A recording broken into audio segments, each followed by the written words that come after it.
Kiss me or you die, she had said in a desperate bid to save a stranger's life who was about to be killed. But the stranger repaid her by making her a prisoner. I'm Imani, and 3 weeks ago I was working double shifts just to keep my brother in school. Now I'm locked in a penthouse with Atlanta's most dangerous man, a Korean mafia boss who thinks I'm either an asset or a threat. He doesn't believe in coincidences. Doesn't believe I just happened to see the red laser dot on his chest. Doesn't believe I pulled him into that kiss to save his life.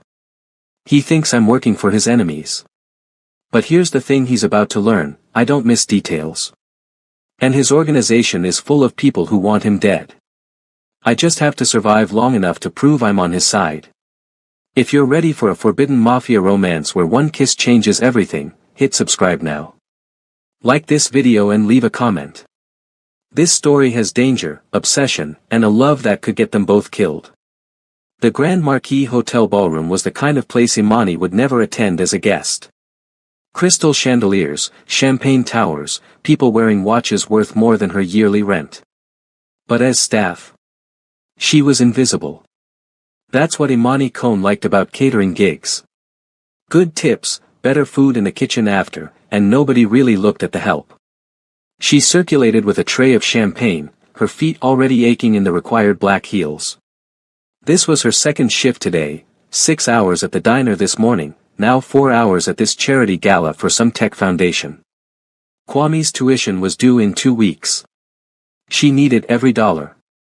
Champagne, she offered to a group of men in expensive suits speaking rapid Korean. One of them took a glass without looking at her. The others ignored her completely. Invisible. Perfect. She was turning away when her eyes caught on one man standing slightly apart from the others. Tall. Korean. Probably early 30s. Wearing a black suit that probably cost more than her car. But it wasn't his looks that made her pause. It was the way everyone around him maintained exactly 3 feet of distance. Not close enough to seem familiar. Not far enough to seem afraid. The perfect distance of controlled fear. Imani had waited enough tables to read power dynamics. This man wasn't just rich. He was dangerous. She moved away, back toward the kitchen for more champagne. Not her business. Not her world. Just get through the shift, get paid, go home. It happened so fast. Imani was weaving through the crowd when she saw it, a tiny red, barely visible, dancing across the expensive suits. She'd seen laser pointers before. Kids playing. Presentation meetings. But this one moved differently. Searching. Hunting. The dot slid across a woman's shoulder, skipped over a man's back, and settled, steady and small, right over the heart of the tall Korean man from earlier. Time slowed. The man, Tae-hyun, she'd heard someone call him, was mid-conversation, completely unaware. But the man beside him, built like a tank and clearly security, had gone perfectly still. Too still. Like he was waiting for something. The red dot didn't waver. Imani's body moved before her brain caught up. She dropped her tray, champagne glasses shattering on marble, and crossed the space in 4 quick steps. The dangerous man turned at the sound, his eyes meeting hers with cold surprise. Imani grabbed his silk tie and yanked him down, crushing her mouth against his in a hard, graceless kiss. His body went rigid with shock. Behind them, a sound like a firecracker, a wine glass exploding into shards exactly where his head had been a second ago. Screams erupted. People scattered. But Imani held the kiss, held him in place, her heart hammering as she felt rather than saw the red dot slide across her own back, then disappear. When she finally pulled away, the man was staring at her with eyes like black ice. Down, he said, his voice terrifyingly calm. Now. He pushed her to the floor as his security swarmed, creating a human shield. Around them was chaos, people running, security shouting, hotel staff trying to control the panic. But the man, Tae-hyun, was completely still, his hand iron tight on her wrist, his eyes scanning the ballroom's upper levels. "Sir, we need to move," the tank-like security guard said. "The sniper?" Tae-hyun asked in Korean. Gone. Rooftop across the street. Team is pursuing. Taehyun's eyes dropped to Imani, still pinned beneath him on the floor. Who are you? He asked in perfect English. Imani. I work for the catering company. I saw the laser sight, I saw him, she pointed at the security guard, freeze like he was expecting it, and You just kissed me. I blocked the shot, Imani corrected, her fear giving way to indignation. You're welcome, by the way. Something flickered in his expression. Not gratitude. Calculation. Soo-jin, he said to the security guard without breaking eye contact with Imani. Take her. What? No, I need to, my shift. Your shift is over, Taehyun said, standing and pulling her up with him in one smooth motion. You're coming with me. I don't even know you. Then let me introduce myself. His smile was cold and sharp as a blade. Young Taehyun. And you just saved my life or tried to kill me. Either way, you're not going anywhere until I know which. They put her in a black SUV with tinted windows. Soo-jin, the security guard who'd frozen, sat beside her, silent and massive. Imani's phone buzzed. Diana, her coworker, where did you go? The manager is pissed. She started to type a response. No, Soo-jin said, taking her phone. No communication. You can't just take my phone. I have a brother, I need to tell him I'm okay. He'll be informed you're safe. By who? You people. He's 16, he'll freak out. Soo-jin ignored her. The SUV drove for 20 minutes, finally pulling into an underground garage of a sleek high-rise in Buckhead, Atlanta's wealthiest district. They took her up a private elevator that required a key card and fingerprint. The penthouse was exactly what she'd expected, floor-to-ceiling windows overlooking the city, minimalist furniture, everything in blacks and grays and whites. Expensive art on the walls. A gilded cage. Taehyun was already there, jacket off, tie loosened, speaking rapid Korean into his phone. When he saw her, he ended the call. Sit, he said, gesturing to a chair. I'd rather stand. That wasn't a request. Imani's jaw clenched, but she sat. Show no fear. She'd learned that working restaurants, men like this respected strength, not submission. Taehyun studied her like she was a puzzle to solve. Tell me exactly what you saw. I saw a red laser dot on your chest. I saw your security guard freeze instead of react. I saw you about to die, so I blocked the line of sight. And you just happened to recognize a sniper's laser sight? I've seen enough cop shows. How did you know Soo-jin was compromised? I didn't. But when someone sees a threat and doesn't move, either they're incompetent or complicit. Taehyun's eyes narrowed. Then he looked at Soo-jin. Well. The massive man's face remained impassive. My daughter. They have my daughter. They said if I moved, if I warned you, they'd kill her. Silence filled the room. Where is she? Taehyun asked, his voice dangerously soft. I don't know. They took her from school 3 days ago. I've been waiting for instructions. Soo-jin's voice cracked. I'm sorry, sir. I had no choice. Taehyun was quiet for a long moment. Then, find her. Use every resource we have. Get her back. Sir. I don't kill men for protecting their children. But your service to me is over. He turned away.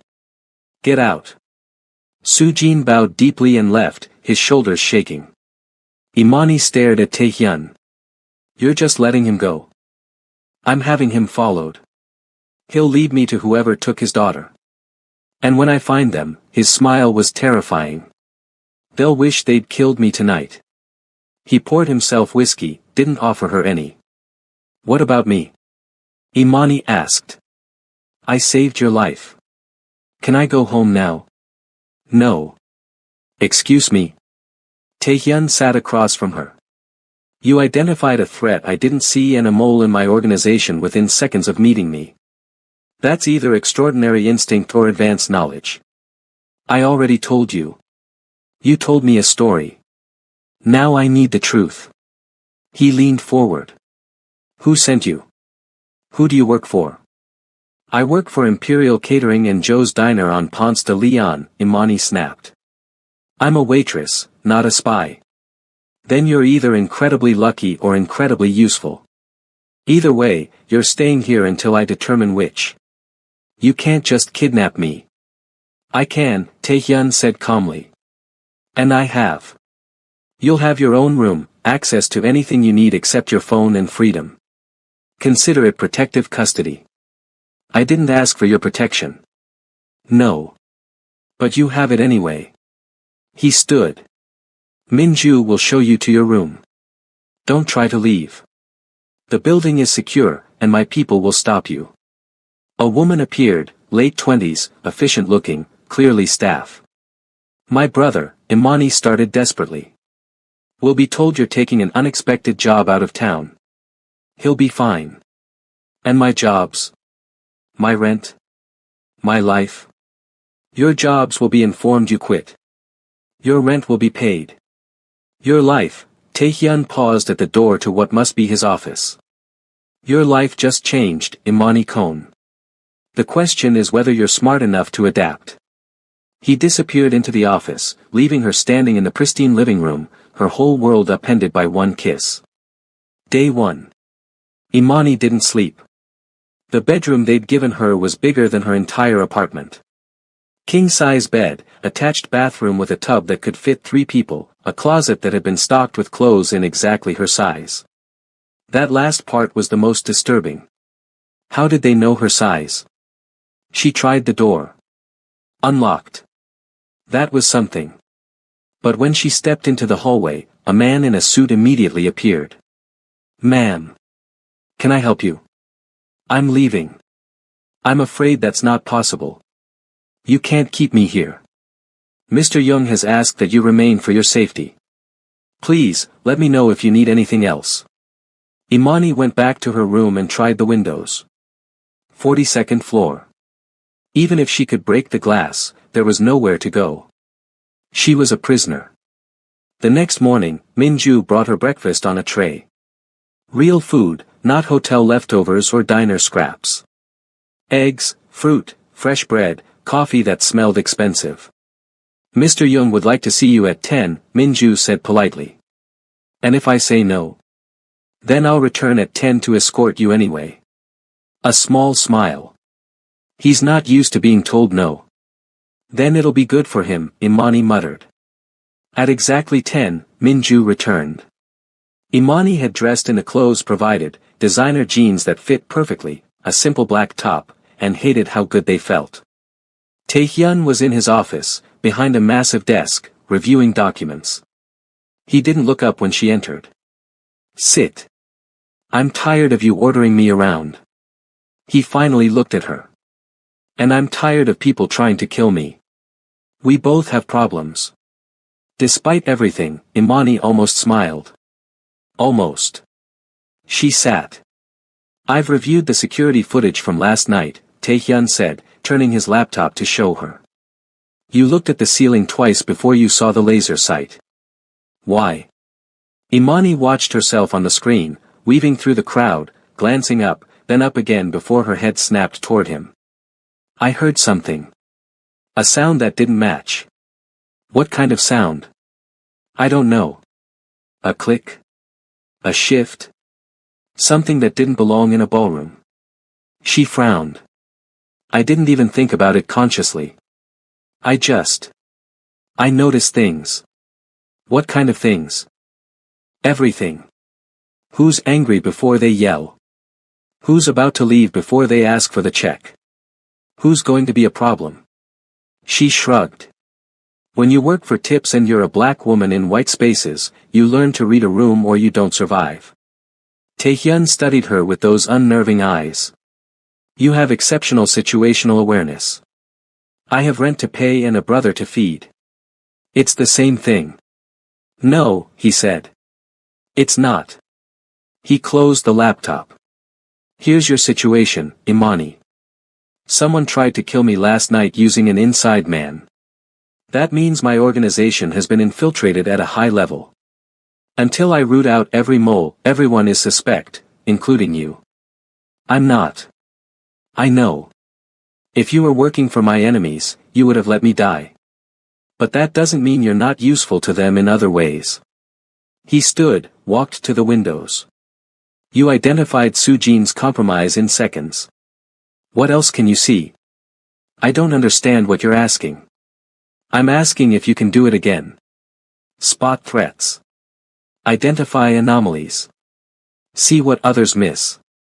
Imani's heart raced. You want me to spy for you? I want you to observe. To tell me what doesn't fit. He turned to face her. In exchange, I'll pay you more than you've made in a year. Your brother will want for nothing. Your life will be comfortable. But I'll be your prisoner. You'll be under my protection, he corrected. There's a difference. Not to me. Taehyun moved closer, and Imani forced herself not to lean back. Someone tried to kill me last night, Imani. They will try again. And now that you've been seen with me, now that you saved me, you're a target too. Ice slid down her spine. What? My enemies will want to know who you are. What you saw. Whether you're important to me. His voice was matter of fact, like he was discussing the weather. The safest place for you is here, where I can control the variables. You're saying I'm stuck here whether I help you or not. I'm saying you have a choice, stay here as a protected prisoner, or stay here as a valued consultant. Either way, you stay. Imani wanted to scream. To throw something. To run. But she'd learned a long time ago that surviving meant adapting. How long, she asked. Until the threat is eliminated. And if that takes months? Years? Then you'll be very well compensated. He returned to his desk. Think about it. You have until tonight to decide. That afternoon, they finally let her call Kwame. Mani. Her brother's voice was relieved. Where are you? Diana said you had some emergency job. Imani's throat tightened. Yeah. Last-minute event coordination thing. Out of town for a bit. I'm sorry I didn't call sooner, they had me running. Are you okay? You sound weird. I'm fine. Just tired. Hey, check your account, I sent money for this month and next. She hadn't, but she knew Taehyun was listening. If he wanted her cooperation, he could damn well follow through. Seriously? Mani, that's a lot. Are you sure you're okay? I'm sure. Focus on school. I'll be back soon. After she hung up, Minju handed her a tablet showing a bank transfer. Twice Kwame's tuition, plus rent for 3 months, had been deposited in her account. Mr. Young honors his commitments, Minju said quietly. Imani stared at the numbers. More money than she'd made in 6 months of double shifts. She was being bought. And the worst part? She couldn't afford to say no. That night, Imani found Taehyun in the living room, working on a laptop. I'll do it, she said without preamble. But I have conditions. He closed the laptop. I'm listening. First, I call Kwame twice a week. No restrictions. Agreed, with supervision. Second, you pay me like an actual employee. Contract, terms, everything legal. Done. Third, if I help you find your moles, you let me go. Back to my life. Taehyun was quiet for a moment. If you help me eliminate the threat, I'll consider releasing you from protection. I won't promise more than that. It wasn't what she wanted. But it was something. And fourth, Imani added, you stop treating me like I'm either stupid or suspicious. I saved your life. Start acting like it. The corner of his mouth lifted, almost a smile. Anything else? Yeah. Stop looking at me like I'm a puzzle you're trying to solve. That, Taehyun said, I can't promise. Because you are a puzzle, Imani Kon. And I always solve my puzzles. 3 days into her captivity/employment, Taehyun brought Imani her first real assignment. "You're coming with me tonight," he said during breakfast, a routine they'd fallen into where he worked on his tablet while she ate, both pretending this was normal. "Where?" Imani asked, immediately suspicious. "Business dinner. 5 associates, all Korean, all part of my import operations. One of them might be compromised. And you want me to, what? Wait tables?" His eyes flicked up to her. "I want you to observe. Read the room. Tell me who doesn't fit. I'm not a human lie detector." "No. You're better. You see what people reveal before they know they're revealing it." He set down his tablet. "This is your chance to prove your value isn't just coincidence." Imani's stomach churned. "And if I can't? Then we'll know the kiss was luck, and you're just another liability I need to manage." The challenge in his voice sparked something in her. "Fine. But I'm not pretending to be your girlfriend or some decoration on your arm. You'll be my new security consultant. Recent hire. They'll accept it. Will they accept that I'm black?" Taehyun's expression didn't change. "Anyone who has a problem with what you are has a problem with me. And people don't have problems with me twice." It should have sounded arrogant. Instead, it sounded like a promise. The restaurant was exclusive, the kind with no sign, just a red door and a host who checked a list. Taehyun's hand rested on the small of Imani's back as they entered, proprietary and warm. She'd been dressed by Minju in a tailored black pantsuit that screamed expensive, her braids swept into an elegant updo. She looked professional. Polished. Nothing like the waitress who'd worked this same kind of room a week ago. The difference was perspective. Then, she'd been invisible. Now, walking in with Taehyun, every eye tracked her. "Relax," he murmured near her ear. "You belong here. I'm pretending to be a security consultant for a crime boss. I definitely don't belong here." "Then pretend better." 5 men stood as they approached the private room. All Korean, ranging from 40s to 60s, expensive suits, calculating eyes. These were not corporate executives. These were predators in tailored wool. Taehyun made introductions in Korean, then switched to English. "Gentlemen, this is Ms. Cohn, my new security consultant. She'll be observing tonight." A woman, one of them, Mr. Park, said with barely concealed disdain. "In security?" "Yes," Imani said before Taehyun could respond. "Turns out criminals assume women are decorative. Makes my job easier." Silence. Then one of the men, Mr. Choi, silver-haired and sharp-eyed, laughed. "I like her. She has spine." They sat. Imani took a position slightly behind and to the left of Taehyun, the way security would. Close enough to observe, far enough to seem deferential. And she watched. The dinner proceeded in a mix of Korean and English. Business talk, shipping schedules, port access, merchandise that Imani knew wasn't entirely legal. She'd been briefed by Taehyun, these 5 men controlled different nodes of his East Coast network. Trusted associates. Or they were supposed to be. Imani didn't focus on the words. She focused on everything else. Mr. Park, aggressive, dismissive, constantly checking his phone under the table. But his tells were obvious, a man used to being important who resented taking orders. Arrogant, not duplicitous. Mr. Choi, calm, attentive, made direct eye contact. Ate his food, drank moderately. Comfortable. A man with nothing to hide. Mr. Lim, nervous, but had been from the start. Fidgeted with his napkin, laughed too loud at jokes. But he'd been that way through the entire meal, baseline anxiety, not situational stress. Mr. Beck, quiet, observant, barely spoke. Watched Taehyun the way a student watches a teacher. Respectful distance. And then there was Mr. Yoon Do-hyun.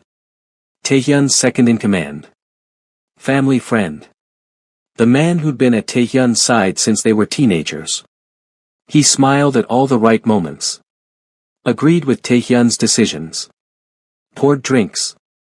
Played the perfect loyal lieutenant. But his eyes. They moved differently when he thought no one was watching. Always tracking exits. Calculating distances.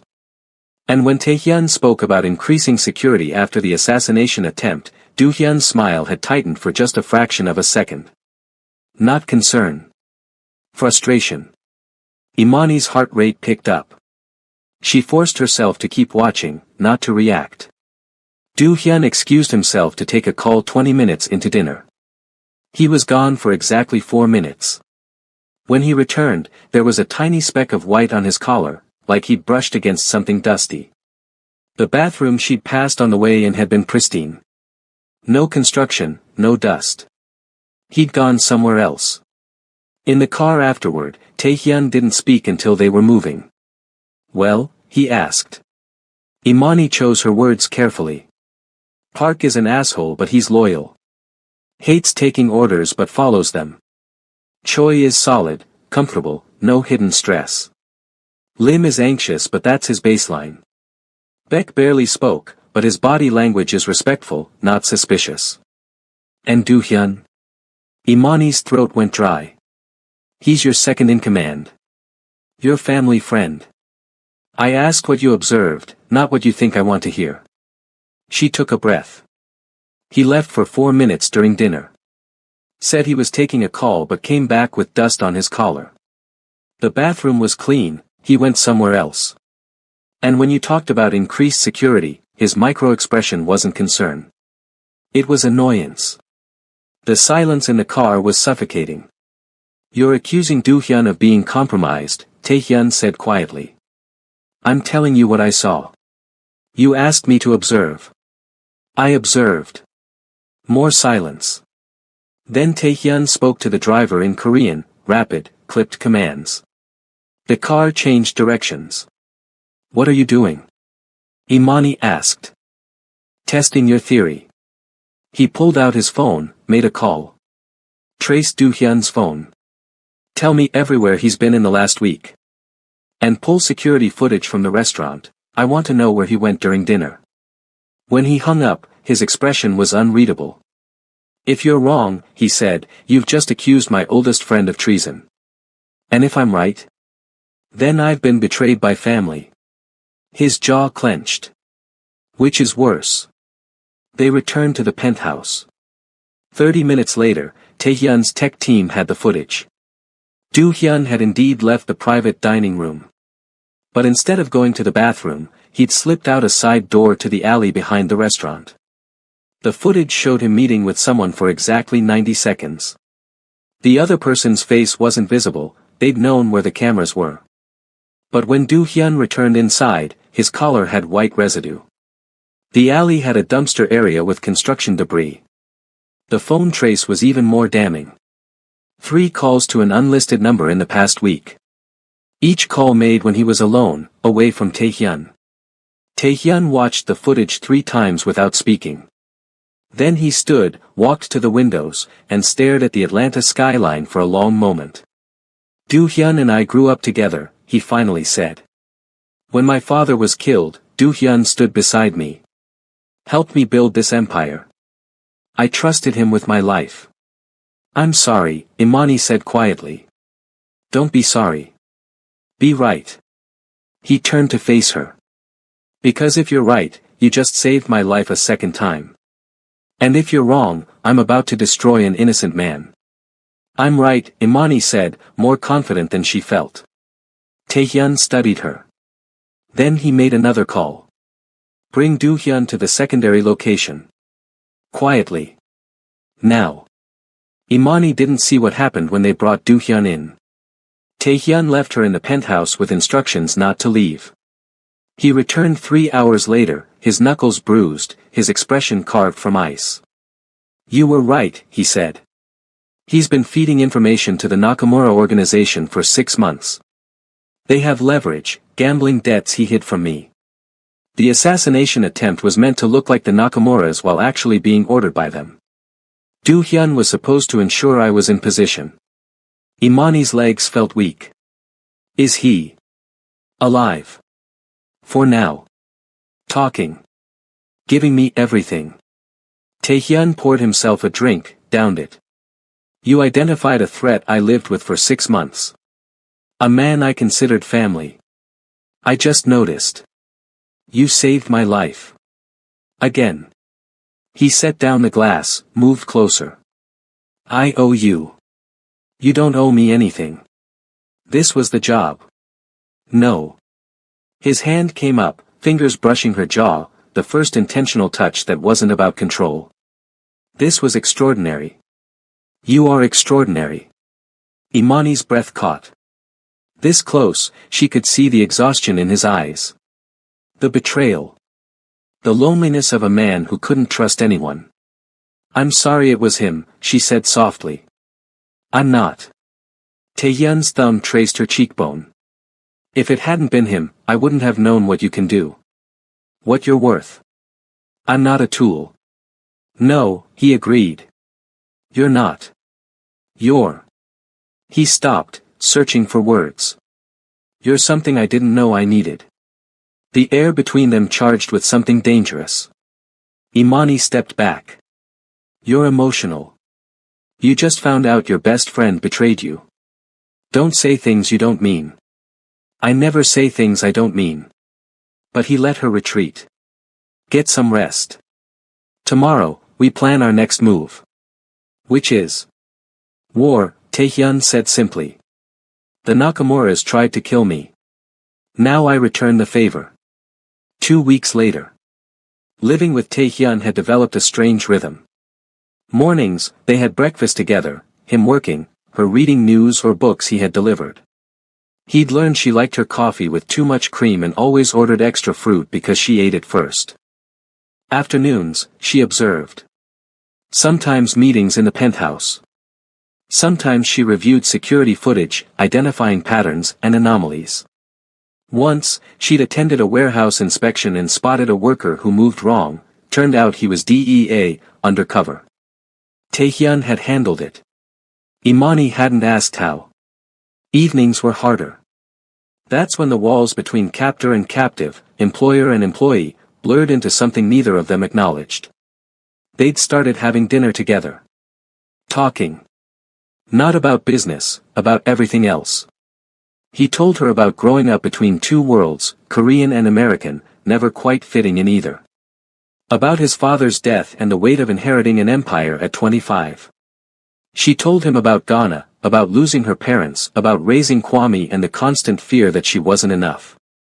You're more than enough, Taehyun had said one night, his eyes intense. You're the strongest person I've met. You run a criminal empire. You've probably met a lot of strong people. Strong in violence, yes. Strong in survival like you. He shook his head. That's rare. The compliment had settled in her chest, warm and unwanted. Because Imani was starting to feel things she absolutely should not feel for the man holding her captive. It happened on a Wednesday. Imani was reviewing footage in Taehyun's office while he was on a call in the next room. She'd gotten comfortable here, too comfortable, probably. Started thinking of the penthouse as home instead of prison. That's why she didn't immediately panic when she heard the voices. Shouting. In Korean. Angry. Then a crash. Imani ran to the living room and froze. 3 men were inside, armed, wearing masks. One had a gun pointed at the door where Taehyun would emerge. The security that was supposed to be in the building was conspicuously absent. This was a hit. A planned execution. The men hadn't noticed her yet, they were focused on the hallway. Imani's mind raced. No weapon. No training. Nothing but. Her eyes landed on the decorative vase on the side table. Heavy. Crystal. She grabbed it and threw it at the nearest window with all her strength. The glass exploded outward, not the window itself, which was probably reinforced, but the vase shattered spectacularly. The men spun toward her. Building security. Imani shouted in the most authoritative voice she could muster. Shots fired, 42nd floor. Officers en route. It was complete bullshit. But it was also chaos, and chaos created hesitation. The hesitation was enough. Taehyun burst from the hallway, gun in hand. Imani hadn't even known he kept one in there, and fired twice. 2 men dropped. The third raised his weapon. Imani grabbed a heavy book from the coffee table and hurled it at his head. It connected. The man stumbled. Taehyun's third shot didn't miss. Silence, except for Imani's ragged breathing and the ringing in her ears from the gunshots. Taehyun crossed to her in 3 strides. Are you hurt? No. Her legs gave out. He caught her, lowering them both to the floor. You're okay. You're safe. Look at me. Imani looked. His face was intense, focused entirely on her. I almost died, she whispered. You didn't. You saved us both. His hand cupped her face. That was incredibly stupid and incredibly brave. I threw a vase. You created a distraction that gave me time to react. You saved my life. Again. We really need to stop making this a habit. The absurdity of it broke something. Taehyun laughed, actually laughed, sharp and shocked, and then he was kissing her. Not like the first time. Not desperate and tactical. This kiss was claiming. Grateful. Real. And Imani kissed him back, her hands fisting in his shirt, her world narrowing to this moment, this man, this impossible thing growing between them. When they broke apart, both breathing hard, Taehyun pressed his forehead to hers. This is a terrible idea, he said. The worst, Imani agreed. You work for me. You're under my protection. The power dynamic is completely messed up. I know. And I still want you. His voice was rough. I've wanted you since you grabbed my tie and kissed me to save my life. Maybe before. Imani's heart hammered. Before? You didn't even know me. I knew you were willing to risk yourself for a stranger.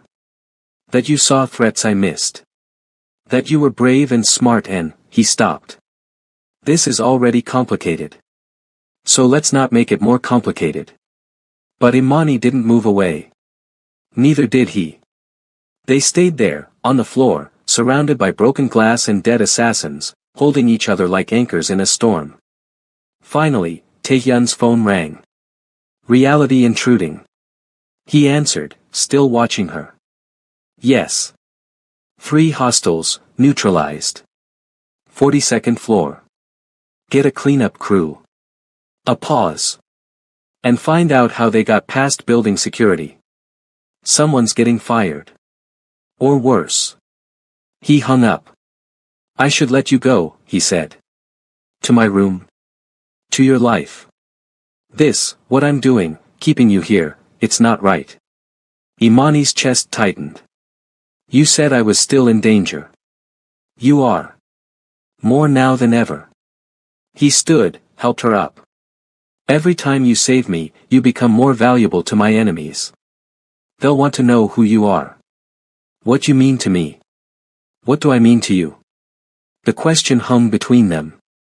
I don't know yet, Taehyun finally said. But it's more than I should allow. That night, Imani couldn't sleep. She found Taehyun on the balcony, a space she'd only recently been allowed to access, staring at the city. Can't sleep either, she asked. I keep thinking about what would have happened if you weren't there. If you hadn't reacted. He didn't look at her. Do-hyun's betrayal compromised our security rotations. Those men knew exactly when to strike. But they failed. Because of you. He finally turned. Imani, I need to ask you something, and I need you to be honest. Okay. If I gave you your freedom right now, your life back, enough money to never work double shifts again, protection for you and Kwame, would you take it? Imani's breath caught. Are you offering that? I'm asking what you choose. She should say yes. Should take the money and run, get back to her real life, away from assassination attempts and moral complexity. But what would happen to you if I left, she asked. I'd survive. I always do. That's not what I asked. Taehyun moved closer. I'd lose the one person who sees threats before they materialize. Who's saved my life 3 times in 3 weeks. Who makes me feel less alone in this world I've built. So you want me to stay because I'm useful. I want you to stay because, he stopped, jaw clenching.